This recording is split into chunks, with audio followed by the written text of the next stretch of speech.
Beppe, parto da te. E da qualche tempo ci siamo anche fatti una chiacchierata. Ho visto e seguo il tuo lavoro da tempo. Stai affrontando uno dei temi, diciamo così, prima anche negli interventi precedenti, anche Stefan questa mattina ricordava la questione della responsabilità e della sostenibilità, ma c'è anche il tema della responsabilità.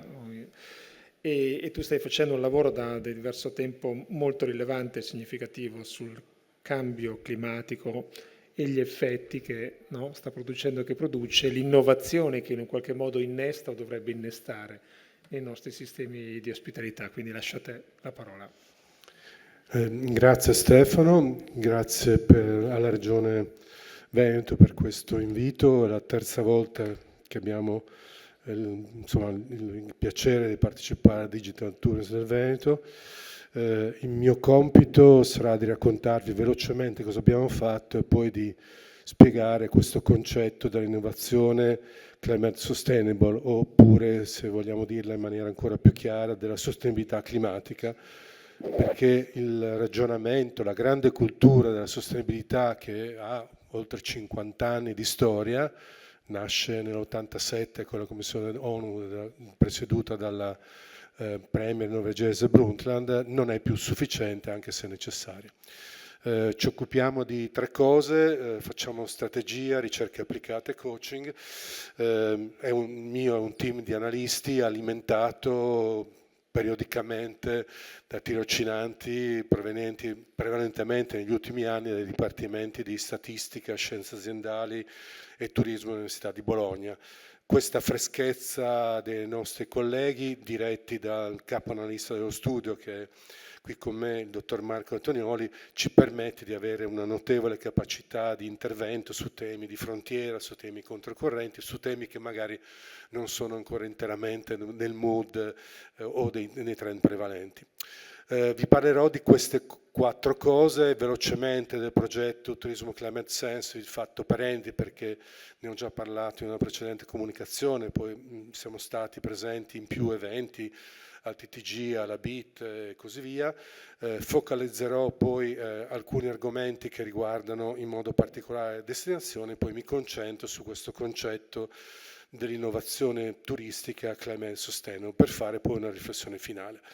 Queste cose le avevamo già fatte vedere 2 anni fa al Digital Tourism 2023. La prima, il quadrante in alto a sinistra, è l'hotspot mediterraneo, l'hotspot climatico del Mediterraneo, e qui c'è una bella connessione col discorso dei dati, perché i dati sono big data forniti da Copernicus, i cui big data residenti sono al Tecnopolo di Bologna, ed è un'agenzia europea che viene utilizzata ovviamente dagli Stati europei, dalla Commissione europea per le previsioni climatiche, ma per esempio quella è un'immagine creata dalla NASA. Un'immagine che fa vedere come nelle zone più scure del Mediterraneo avvenga una maggiore concentrazione di estremi climatici, in modo particolare la concentrazione più 20% rispetto ad altri quadranti del pianeta. E questo spiega l'impatto che tutto ciò ha sulla vita quotidiana di ciascuno di voi e di noi, inevitabilmente anche sul turismo. Le due immagini in alto a destra invece sono previsioni fatte da GRC della Commissione europea, un centro studi che fa vedere come all'aumento delle temperature medie, nel primo quadrante è +3, nel secondo quadrante +4, ci sia uno spostamento dei flussi turistici dal Mediterraneo centro nord Europa.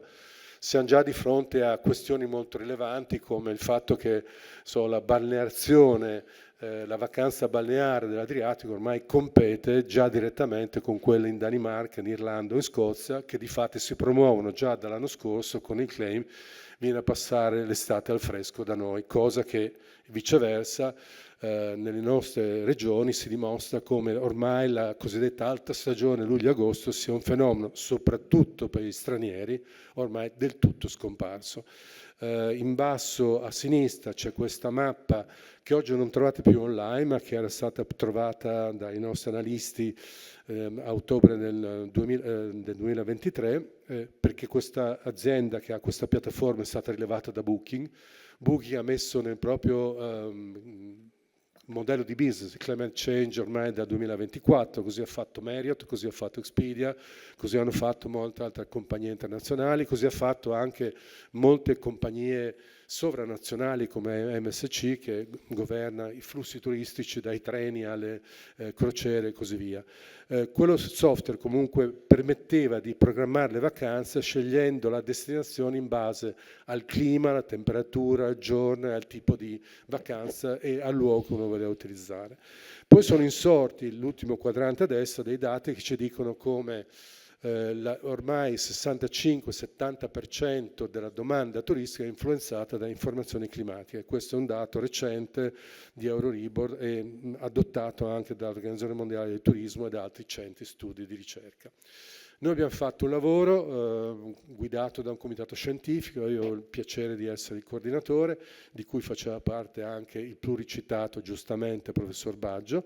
Abbiamo fatto una serie di attività che sono raccolte in queste due pubblicazioni disponibili in 2 ebook online. Uno spiega perché il turismo è diventato climate sensitive, in basso trovate il link per poterli scaricare gratuitamente, e l'altro accenna, spiega, presenta questo nuovo concetto del turismo climate sustainable. Il primo ebook è stato pubblicato a luglio 2024, è stato scaricato in oltre 2000 copie, questo ci dice il sistema di pubblicazione, e il secondo, pubblicato a febbraio di quest'anno, quando è stato presentato alla BIT 2025, è stato scaricato in 1500 copie. Siamo molto onorati da questo seguito, abbastanza raro per libri abbastanza complessi e complicati come questi. Peraltro il secondo ospita il modello scientifico Tourist Climate Index, è stato applicato per misurare la predittività dell'impatto climatico e la disponibilità per fare turismo nei periodi migliori o meno favorevoli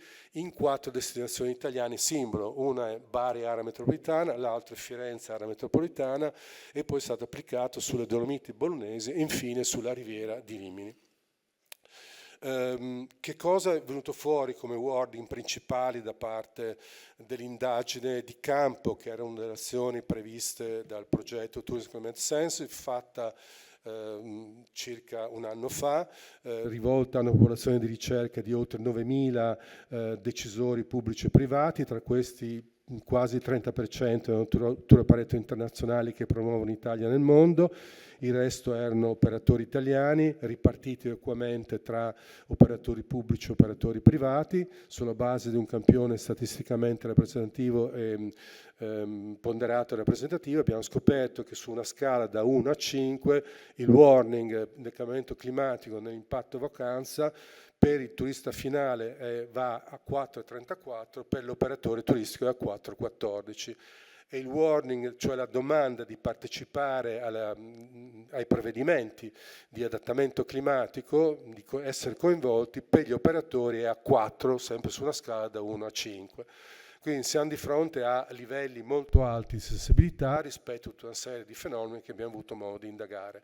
Mi soffermo in particolare su questo perché questa è l'opinione di tutto il campione rispetto ai provvedimenti di adattamento climatico necessari per affrontare l'impatto del cambiamento climatico nel turismo, nel rapporto domanda-offerta, visto che la domanda a 65-70% è sensibile a questo tipo di informazioni e di problema.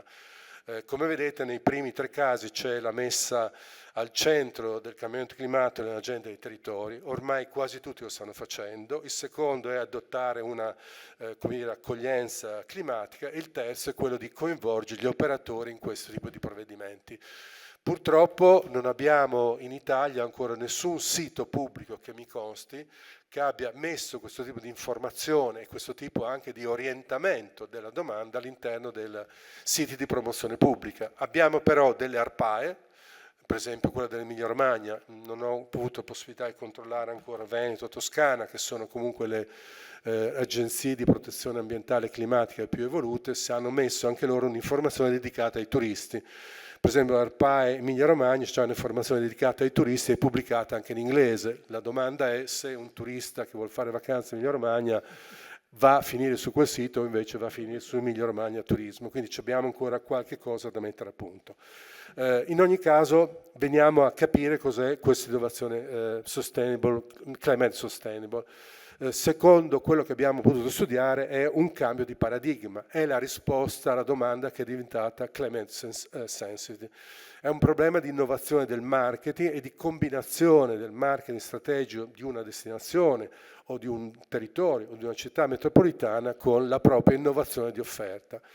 I turisti chiedono nuovi servizi. La domanda non si realizza più su una concentrazione di mesi prevalentemente estivi, si realizza su un periodo di tempo molto più lungo, in modo particolare la domanda internazionale, e sappiamo oggi quanto è importante la domanda internazionale per il nostro Paese, è quella che sta sostenendo il valore aggiunto dell'economia turistica italiana, visto che la domanda nazionale è in flessione ormai da un paio d'anni, e inoltre riguarda il modo con cui possiamo appunto affrontare questa nuova sfida. Come facciamo a mettere in moto un'offerta climate sustainable? Adottando una missione, adottando delle nuove policy, poi adottando un set di attività molto precise. La missione è proteggere le persone e valorizzare le attività, e in questo modo rispondere a quella domanda che è sensibile al cambiamento climatico. Le policy possono essere di vario tipo e dipendono dalle scelte che vengono fatte nei territori. Qui il ruolo delle amministrazioni locali è molto importante, il ruolo delle destinazioni turistiche, come abbiamo imparato in questa giornata, nella loro evoluzione anche Smart Tourist Destination, è decisivo e rilevante. Non possiamo affrontare la sfida dell'impatto climatico nei nostri territori a prescindere da una nuova e più robusta e come dire, flessibile organizzazione delle destinazioni. C'è un problema di fondo che riguarda le competenze, che riguarda la formazione, che riguarda il fundraising e che riguarda, se posso accennare a questo argomento un po' spinoso, anche un'innovazione dei contratti di lavoro che sono ancorati ad una cultura decisamente novecentesca. Quali sono i roadblock che impediscono di far diventare questo argomento prevalente o comunque di mettere allo stesso livello, perché lo è nei fatti, di quello che è oggi l'impatto dell'intelligenza artificiale nel rapporto domanda-offerta del turismo? Secondo me è Bauman l'aveva chiamata retroputopia. Ci ritiriamo in una sorta di quello che abbiamo conosciuto, di quello che ci rassicura, di abitudini che sono spesso desuete, di una mancanza di approfondimento delle informazioni e degli studi, e tutto sommato in un'esercitazione rivolta al passato più che rivolta al futuro. C'è forse una mancanza di coraggio, c'è forse una mancanza di investimenti in questa direzione. D'altronde il nostro paese, a differenza di quello che avviene in Spagna o in Francia, è un paese che non ha, nonostante che il turismo sia da 20 anni un'economia certo contraddittoria, ma indubbia un pilastro del PIL nazionale, non abbiamo ancora un investimento stabile nella ricerca e sviluppo collegato al turismo. Ci sono spot portati avanti da alcuni dipartimenti, uno di questi è il CISE di Venezia, ma non abbiamo una policy stabile di sviluppo della ricerca e innovazione, quindi tutti i fenomeni innovativi, anche l'intelligenza artificiale subisce questa difficoltà, scontano una ritrosia al cambiamento e all'evoluzione. Lo stesso avviene per quello che è la risposta climate sustainable rispetto ad una domanda turistica che si è fatta climate sensitive. Qual è la soluzione? La soluzione è aprire le finestre. Abbiamo bisogno di ricambio generazionale, abbiamo bisogno di un ricambio di modelli culturali, abbiamo bisogno di fare in modo che vengano adottate degli approcci e delle soluzioni nuove. Per questo abbiamo messo a punto anche una proposta di seminario informativo che eroghiamo ormai stabilmente nelle regioni, l'abbiamo già fatto in Veneto, lo stiamo facendo in Sardegna, lo stiamo per fare in Liguria, ci ripromettiamo appena finisce questa lunga tornata elettorale regionale di farlo anche da voi nel Veneto, di farlo in Puglia e così via. Questo è un seminario rivolto alle strutture tecniche delle regioni, delle città metropolitane, delle destinazioni, può essere aperto agli operatori, in cui riepiloghiamo le informazioni base e offriamo una metodologia per affrontare appunto il turismo in modalità climate sensitive. Tutto ciò è disponibile sui nostri canali, vi ringrazio per l'ascolto. Grazie Beppe, grazie. Davvero grazie anche per il lavoro che stai facendo. Italo, io e te siamo qui dal 1900, no in realtà non da qualche anno. Siamo vecchi. No, sì, lo siamo in effetti, ma adesso invece ti lascerei la parola perché penso che nelle cose che ci devi raccontare ci racconterai qualcosa di particolarmente importante. Grazie, buona serata a tutti, buon pomeriggio e buona serata a tutti anche da parte mia. Giuseppe Giaccardi ha ben illustrato un po' l'importanza e anche un po' l'assoluta attualità di questo tema. E quindi non siamo di fronte a una sorta di news giornalistica, ma di fronte a un problema attuale e che ha visto anche molti studi alternarsi e che tuttavia ci porta ad una sorta di prima provocazione e di prima trappola, perché voi sapete che il turismo, parlare di turismo e di sostenibilità, in particolare ambientale o climatica, sembrerebbe una contraddizione, nel senso che il turismo è un po' l'emblema, se volete, di un settore autopoietico, cioè divora se stesso e quindi divora l'ecosistema che cerca in qualche modo di valorizzare e di offrire. Lo divora perché inquina sotto il profilo dell'overtourism, perché inquina sotto il profilo dei rifiuti, il ciclo dell'acqua, i gas serra. Per cui parlare di sostenibilità climatica nel turismo sembrerebbe andare a finire in una trappola da cui poi è un po' complicato uscire. Invece io credo non solo che sia un tema da mettere in assoluta evidenza, ma penso che sia un argomento che ci obbliga tutti a cominciare a lavorare su un cambiamento di approccio. La prima cosa da fare, se vogliamo seriamente affrontare questo problema, è modificare un approccio. L'approccio da modificare è quello che, ad esempio, e questa è la prima cosa un po' da fare, è, non dico resettare, ma reimpostare l'attrattività turistica. Ci riferiamo soprattutto alle destinazioni, perché questo è un tema che non riguarda certo il singolo come sommatore di singoli, ma riguarda soprattutto le destinazioni. E allora questo tema ci impone di reimpostare l'offerta turistica delle destinazioni anche utilizzando degli indicatori di sostenibilità. Questa è la prima cosa da fare. Quindi non vendere semplicemente il prodotto tradizionale, l'offerta tradizionale, ma provare a reimpostarla vendendo indicatori di sostenibilità. Non siamo i primi a farla. La Val d'Ega, nel vicino Alto Adige, in questo senso è uno delle best practice nazionali.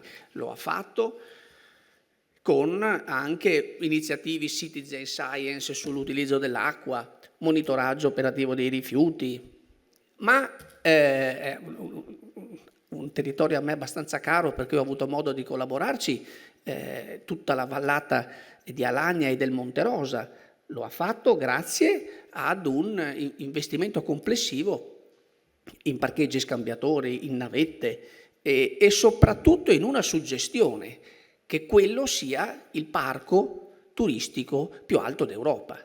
Parco perché è a 1 ora e mezza di macchina da Milano e a poco meno di 1 ora da Torino. Quindi questa suggestione di parco, ma dentro questa suggestione c'è quel lavoro che vi dicevo di reimpostazione degli indicatori e quindi di reimpostazione dell'offerta. La seconda cosa da fare è quella di coinvolgere la base, cioè questo è necessariamente reimpostare tutto sotto il profilo della sostenibilità, significa necessariamente ricoinvolgere in una sorta di partenariato, non solo di concertazione, tutti i player e gli stakeholder del turismo, non solo gli operatori. E qui devo dire che il metodo che ha seguito anche la Regione con il piano strategico e quindi quello di formulare dei gruppi il più allargati possibili che poi pervengono a delle soluzioni su indicatori specifici, credo che sia il modo migliore per operare in questo senso. E poi la terza cosa, che non dico che sia più importante, ma comunque che ha la sua importanza, è cominciare da parte degli operatori a ragionare su progetti di investimento che riguardino questo oggetto di investimento, non solo il tradizionale miglioramento dell'offerta, ma andare a investire su abbattimento delle emissioni in atmosfera, sull'efficientamento energetico, più di quanto lo si sia già facendo, sul ciclo dell'acqua. Quindi su tecnologie, vedete che si collega l'argomento tecnologico, ma rivolte a questo, e farne di questo un investimento, una comunicazione capillare. Quindi non comunico solo la valorizzazione di ciò che ho, ma comunico gli investimenti che ho fatto in direzione di una sostenibilità reale, non sostenibilità in qualche modo manifestata a parole. E su questo necessariamente bisognerà fare un ragionamento di aiuto e quindi di incentivo alle imprese.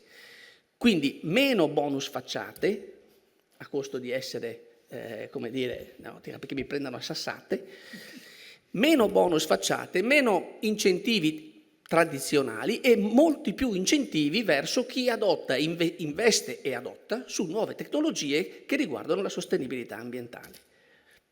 Questo per dirvi, e chiudo, che non stiamo parlando di temi che sembrerebbero temi di frontiera, in realtà sono temi molto presenti, che sono molto presenti anche e soprattutto in chi cerca un'esperienzialità turistica, e quindi secondo me il valore aggiunto migliore che possiamo dare a questo tipo di esperienza è quello di cominciare a investire prima e comunicare poi il contributo che ognuno dà verso degli indicatori che sono indicatori di sostenibilità reale.